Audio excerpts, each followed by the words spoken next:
Welcome to Aravind star spoken English. నా Aravind Subbarao. Hindu news paper రీడింగ్లో భాగంగా ఈరోజు మనము ఢిల్లీ ముఖ్యమంత్రి అయినటువంటి అరవింద్ కేజ్రీవాల్ కవితతో కుమ్మక్కై లిక్కర్ స్కామ్లో కోట్లు తీసుకున్నట్లుగా 100 కోట్లు తీసుకున్నట్లుగా ఈడీ ఆరోపణలు ఎదుర్కొంటున్నటువంటి అరవింద్ కేజ్రీవాల్ గురించిన న్యూస్ హిందూ పేపర్లో ఉంది. దాన్ని మనం చదివి అర్థం చేసుకునే ప్రయత్నం చేద్దాం.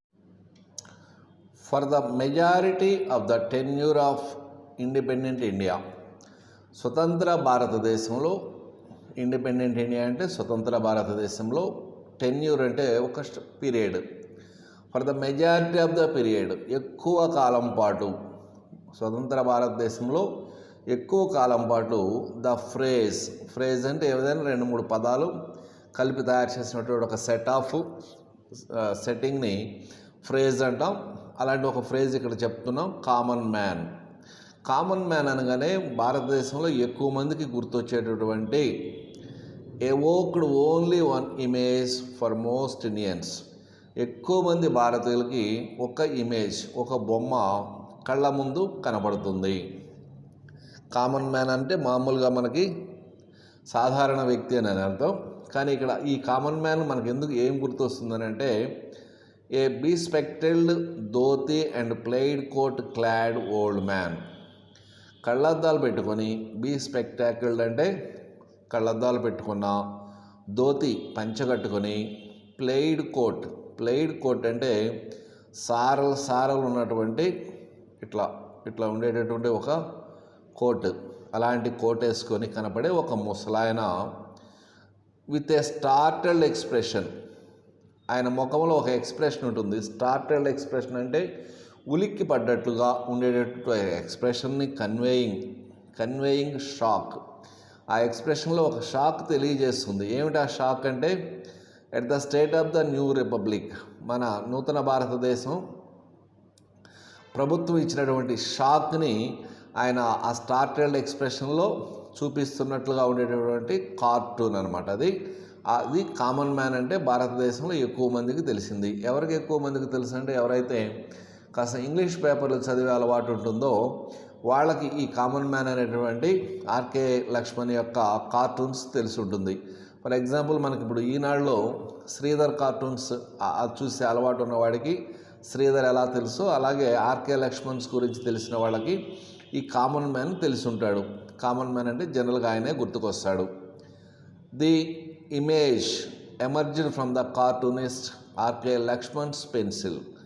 సో ఈ కామన్ మ్యాన్ అనే ఇమేజ్ ఎక్కడి నుంచి పుట్టుకొచ్చిందంటే, ఉద్భవించిందంటే, ఎమర్జ్డ్ ఫ్రమ్ కార్టూన్స్ గీసేటటువంటి ఆర్కే లక్ష్మణ్ యొక్క పెన్సిల్ నుంచి వచ్చింది. అలాగే in the past decade or so, ఒక గత దశాబ్దంగా, in the past decade or so, ఒక దశాబ్దం అంతకంటే కాస్త ఎక్కువగా, common man has found a new icon in the form of Arvind Kejriwal. అలాగే ఆ కామన్ మ్యాన్ను మర్చిపోయి జనాలు ఒక దశాబ్దంగా వేరొక కామన్ మ్యాన్ని గుర్తుపెట్టుకుంటున్నారు. ఆ వేరొక కామన్ మ్యాన్ ఎవరంటే ఆయన Arvind Kejriwal. Common man has found a new icon, ఇంకొక కొత్త ఐకాన్గా గుర్తించారు. ఎవరైనంటే ద రైజ్ అండ్ డెట్రే of Aam Aadmi Party or the common man's party. So ఈయన ఎవరంటే ఆమ్ ఆద్మీ పార్టీ, ఆమ్ ఆద్మీ అంటేనే కామన్ మ్యాన్, ఆయన యొక్క పార్టీ ఏఏపీ యాప్ అనేది కామన్ మ్యాన్స్ పార్టీ. ఇంగ్లీష్లో అయితే కామన్ మ్యాన్స్ అని అవుతుంది, హిందీలో అయితే ఆమ్ ఆద్మీ పార్టీ. సో ఇద్దరు కామన్ మ్యాన్లు ఉన్నారు. ఒకటి ఆర్కే నారాయణ బొమ్మలు గీసినటువంటి కామన్ మ్యాన్ ఒకరైతే, ఆమ్ ఆద్మీ పార్టీ అంటే కామన్ మ్యాన్ పార్టీ అనేటటువంటి సాధారణ వ్యక్తితో పెట్టినటువంటి ఒక పార్టీ అని చెప్పేసి పెట్టిన అరవింద్ కేజ్రీవాల్, వీళ్ళిద్దరే మనకి భారతదేశంలో కామన్ మ్యాన్ అనగానే గుర్తుకొస్తారు. ద టూ అంటే the image and the man. R K Narayan యొక్క common man image and Arvind Kejriwal అనేటువంటి మ్యాన్. ఈ ఇద్దరు హ్యావ్ సెవెరల్ సిమిలారిటీస్, వాళ్ళిద్దరి మధ్య పోలికలు చాలానే ఉన్నాయి. At a superficial level they look alike. Superficial level అంటే పైకి చూడడానికి వాళ్ళిద్దరూ ఒకేలాగా ఉంటారు. Mister Kejriwal with his short stature. Kejriwal అనేది పెద్ద బీభత్సమైన పొడవైన వ్యక్తి ఏం కాదు, కాస్త చంద్రమోహన్ కంటే కాస్త పొడవు ఉన్నట్టు అనిపిస్తాడు. సో షార్ట్ స్టేచర్, పొట్టి. డ్రెస్డ్ ఇన్ లూజ్ షర్ట్స్, వదులుగా ఉండేటువంటి చొక్కాలు ధరిస్తాడు. అండ్ ఇల్ ఫిట్టింగ్ ట్రౌజర్స్, సరిగ్గా సెట్ కానటువంటి ప్యాంట్ చేసుకుంటాడు. Carrying around a battle weary expression, ముఖం మీద ఎప్పుడు యుద్ధంలో పాల్గొన్న వాడి ముఖంలాగా అలాంటి ముఖం ఒకటి పెట్టుకొని ఉంటాడు. Is the average Indian man, అతను ఒక సాధారణ యావరేజ్ పర్సన్, భారతీయుడు ఎలా ఉంటాడో అలా ఉంటాడు. అంటే అంత షూటు బూటు పెద్ద కాస్ట్లీ, అలాగే పెద్ద బీభత్సమైన ప్రభాస్ లాంటి బాడీ కానీ ఏమీ కాదు. సో చూడడానికి ఈ కామన్ మ్యాను, ఆ ఇమేజ్లో ఉండే కామన్ మ్యాన్ ఇద్దరు ఒకేలా ఉంటారు. And much like Laxman's common man, అలాగే లక్ష్మణ్ యొక్క కామన్ మ్యాన్కి చాలా దగ్గరగా ఇంకోటి ఏంటంటే, he established himself in the nation's conscience as an anti corruption crusader.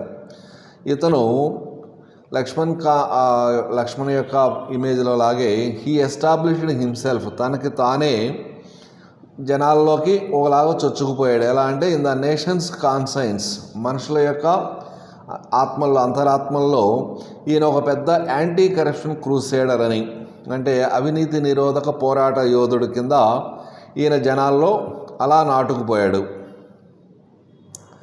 The similarities end here, పోలికలు ఇక్కడ ముగుస్తాయి. హౌఎవర్ ఏదేమైనప్పటికీ Laxman's image was that of a mute spectator.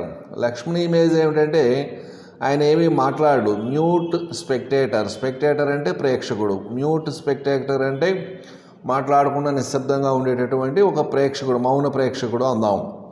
Almost A fence seater. Fence seater అంటే గోడ మీద పిల్లి అంటుంటాం చూసారా, అంటే అతను ఆ పక్షానికి వెళ్ళడు, ఈ పక్షానికి వెళ్ళడు, న్యూట్రల్గా ఉండేటటువంటి వ్యక్తిని ఫెన్స్ సిట్టర్ అంటారు. Who ruminates over the ills of the nation. Ruminate అంటే పశువులకు ఒక గుణం ఉంటుంది, ఆహారం దొరికినప్పుడు గబగబా మింగేసి ఆ తర్వాత తీరుకున్నప్పుడు వాటిని బయటికి నోట్లోకి తీసుకొచ్చుకొని మళ్ళీ నవిలేటటువంటి దాన్ని నెమరు వేయడం అంటారు, దాన్ని ఇంగ్లీష్లో ruminate. Who ruminates over the ills of the nation. దేశం యొక్క బాధలన్నింటినీ, కష్టాలన్నింటినీ ఈయన నెమరు వేస్తూ ఉంటాడు. ఇన్ షార్ప్ కాంట్రాస్ట్, ఇప్పుడు దాకా సిమిలారిటీస్ చెప్పుకున్నాం, కంపారిజన్ చెప్పుకున్నాం, ఇప్పుడు కాంట్రాస్ట్ ఏందో చూద్దాం. Mister Kejriwal emerged as an insurrectionist who wanted to bring down the existing political system to build it anew. ఈయన ఏంటంటే ఆయన స్పెక్టేటర్ లాగా ఉంటాడు, ఈయన అలా లేడు. Kejriwal emerged as a insurrectionist అంటే తిరుగుబాటుదారుడుగా ఆ అవినీతి మీద ఈయన తిరుగుబాటు చేస్తున్న వాడిగా ఉద్భవించాడు. Who wanted to bring down the existing political system to build it anew. ఇప్పుడున్నటువంటి ఈ సిస్టమ్ని తీసిపడేసి దీని ప్లేస్లో కొత్త సిస్టమ్ని బిల్డ్ చేయాలనేటువంటి అంత కసి ఉన్నవాడిగా కనిపిస్తాడు. Mister Kejriwal born in 1968 to a middle class family in Hisar district of Haryana. 1968లో హిసార్ డిస్ట్రిక్ట్ ఆఫ్ హర్యానాలోని ఒక మిడిల్ క్లాస్లో పుట్టినటువంటి Kejriwal holds a degree of electrical engineering from IIT Kharagpur నుంచి ఎలక్ట్రికల్ ఇంజనీరింగ్లో డిగ్రీ కలిగి ఉన్నాడు. He went on to work for Tata Steel in జంషెడ్పూర్లో టాటా స్టీల్లో తన కెరీర్ని ప్రారంభించాడు. But instead of pursuing the corporate ladder he quit to prepare for the civil service examinations and became IRS officer in Indian government. అంటే mister Kejriwal born in 1968, 1968లో పుట్టిన ఆయన ఐఐటిలో engineering పూర్తి చేసుకుని టాటా స్టీల్లో ఉద్యోగం మొదలుపెట్టిన ఆయన, అలాగే ఆ కార్పొరేట్ ల్యాడర్ అంటే కార్పొరేట్లో అలా ఎదగాల్సిన ఆయన ఆ జాబ్ వదిలేసి మళ్ళీ సివిల్ సర్వీస్లోకి వచ్చి సివిల్ సర్వీస్లో నుంచి IRS ఆఫీసర్గా ఇండియన్ గవర్నమెంట్లో జాయిన్ అయ్యాడు. Magsaysay award winner, Raman Magsaysay award కూడా ఈయన గెలుచుకొని ఉన్నాడు. ఏం చేసినందుకు చూద్దాం. At the training course in Mussoorie, he met his future wife Sunita, and after graduating, they both joined the income tax department in Delhi as assistant commissioners. At the training course in Mussoorie, IRS pass అయిన వాళ్ళకి training ముస్సోరీలో ఇస్తారు. ముస్సోరీలో training ఉండగా he met his future wife, వాళ్ళ ఆవిడని కలిశాడు, అంటే సునీత అక్కడ పరిచయం అయింది, Sunita Kejriwal. And after graduating, అది పూర్తయిన తర్వాత they both join the income tax department in Delhi as assistant commissioners. ఢిల్లీలోని ఇన్కమ్ ట్యాక్స్లో అసిస్టెంట్ కమిషనర్స్గా జాయిన్ అయ్యారు. అంటే చాలా మంచి పోస్ట్లో చక్కగా ఉద్యోగం చేసుకోవచ్చు. అయితే he quit the service midway, మధ్యలో అతను ఆ సర్వీస్ని వదిలేసి disillusioned by all pervasive corruption around him and became a full time activist. ఆయన చుట్టూ ఉన్నటువంటి అవినీతిని ఆయన చూడలేక తట్టుకోలేక ఆ ఉద్యోగం మానేసి ఫుల్ టైమ్ యాక్టివిస్ట్గా అవినీతి నిరోధకానికి, అంటే అవినీతిని నిర్మూలించే పనిలో భాగంగా ఫుల్ టైమ్ యాక్టివిస్ట్గా మారాడు, ఉద్యోగం కూడా మానేసి. In 2006, he won the Raman Magsaysay Award for his painstaking work of exposing the leaks in the delivery of the basic government services such as the public distribution system.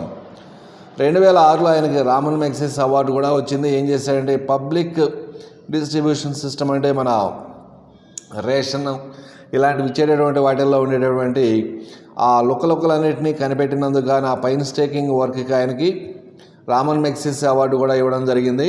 అప్పటి వరకు కూడా ఆయన మంచి ప్రజాసేవకుడే.